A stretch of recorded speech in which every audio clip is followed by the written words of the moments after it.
अंतर्राष्ट्रीय वैश्य महासम्मेलन पटना में भावी मेयर प्रत्याशी दशमेश सिंह बरनाला का हुआ स्वागत सम्मान। आगामी नगर निगम चुनाव को लेकर पूरे बिहार के वैश्य समाज का अभिनंदन समारोह पटना में आयोजित किया गया।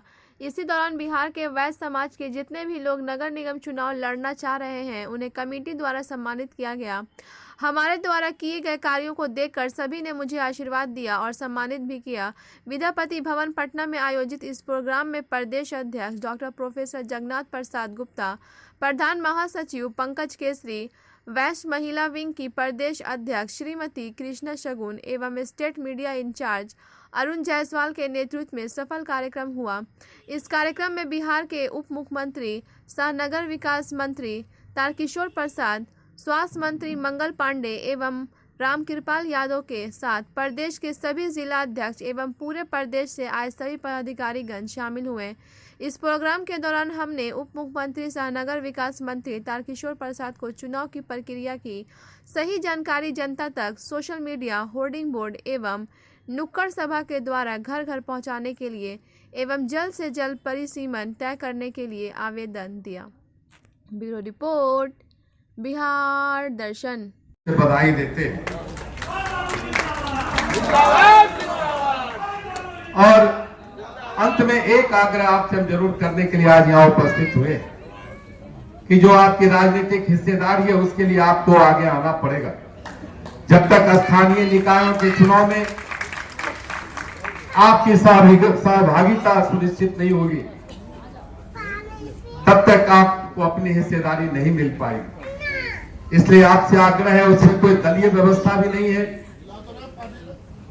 दलीय व्यवस्था से ऊपर उठकर स्थानीय जो हमारे चुनाव है, चाहे वो पंचायती राज का चुनाव हो या ग्राम शहरी क्षेत्र का चुनाव हो, आप उसमें भाग लें और अपनी हिस्सेदारी को पाने के लिए आप जीत कर जाएं और समाज की सेवा करें।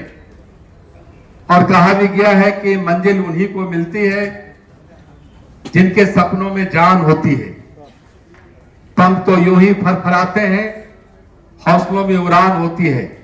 इसलिए आप पूरे हौसले के साथ अपने दायित्वों का निर्वहन करते हुए जो देश के प्रति, राज्य के प्रति आपकी जवाबदेही है, उन दायित्वों का निर्वहन करते हुए आप खास करके जो पंचायती राज सरकार है, नगर सरकार है, उसमें अपनी भूमिका सुनिश्चित करेंगे तो आप ज्यादा सेवा कर पाएंगे। क्योंकि आप ऐसे तबके से आते हैं जिन्होंने हमेशा अपने गांव की, अपने शहर की, अपने राज्य की सेवा की है। जब भी कोई प्राकृतिक आपदा होती है तो आप वहां अपनी ओर से पूरी व्यवस्था करके उसकी सेवा करते हैं। यह सेवा जब आप अलग अलग स्थानीय निकायों में चुनकर जाएंगे तो आपका जो यह संस्कार है और जो अभ्यास है वो उस स्तर पर भी, उस प्लेटफॉर्म से भी आपको सेवा करने में आपको एक बड़ी ताकत देगी। आप राज्य के विभिन्न जिलों से आज यहाँ उपस्थित हुए, हम सब आपका अभिनंदन करते हैं, आपको नमस्कार करते हैं। आपके बीच से हम आज उप मुख्यमंत्री के रूप में हैं, लेकिन पूरे राज्य की जवाबदेही है और पूरे राज्य की जवाबदेही का भी एहसास है। बिहार के हर व्यक्ति की सेवा हम कैसे बेहतर ढंग से करें, इसकी एक बड़ी जवाबदेही है और इस जवाबदेही का एहसास इसलिए है हम आपके बीच से आए हैं और इसलिए एहसास है कि हमारा परिवार, हमारा समाज हमेशा समाज के लिए आगे बढ़कर काम किया है।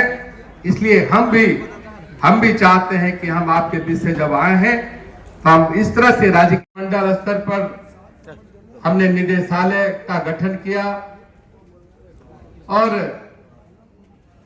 सेवा नियमावली जो हमारे कार्यपालक अधिकारी हैं उनकी सेवा नियमावली भी नहीं बनी थी, उसको भी हमने बनाने का काम किया है।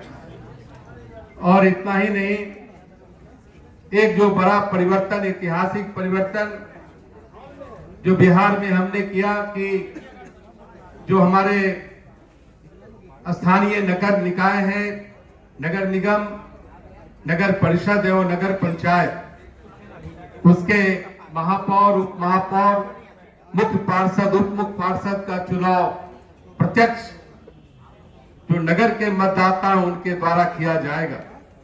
यह एक बड़ी चुनौती थी।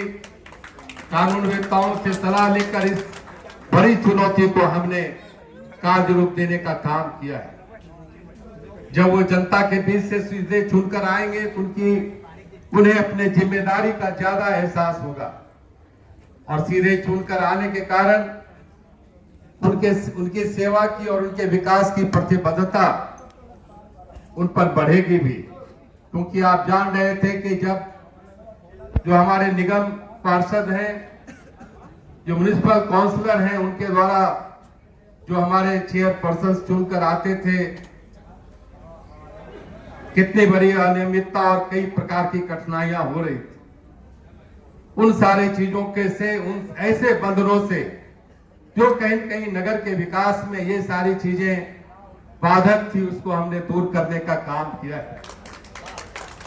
और जब आत्मनिर्भर बिहार के साथ निश्चय को हम सबों ने लागू किया, उसमें स्वच्छ गांव, समृद्ध गांव, स्वच्छ नगर, विकसित शहर के संबंध में 7 निश्चय 2 के अंदर विस्तार से उसकी चर्चा की है। उन सारे एजेंडे पर हम सब काम कर रहे हैं। हमने बिल्डिंग बायलॉज में भी संशोधन किया, लैंड पूलिंग पर भी हम सब संशोधन करने जा रहे हैं, जिससे कि जो नगर का विस्तार होगा उसमें किसी प्रकार की कठिनाई नहीं हो। जहां भी नए नगर बसेंगे उनकी जो आधारभूत संरचनाएं हैं, उन संरचनाओं को हम सरकार की ओर से उन्हें मुहैया कराएंगे। वो लैंड पूलिंग जो हम लाने वाले हैं, जो प्रोजेक्ट लाने वाले हैं, उसमें ये सारी चीजों की चर्चा है। हम अलग अलग शहरों में सवदागिरी और वृद्धजनों के लिए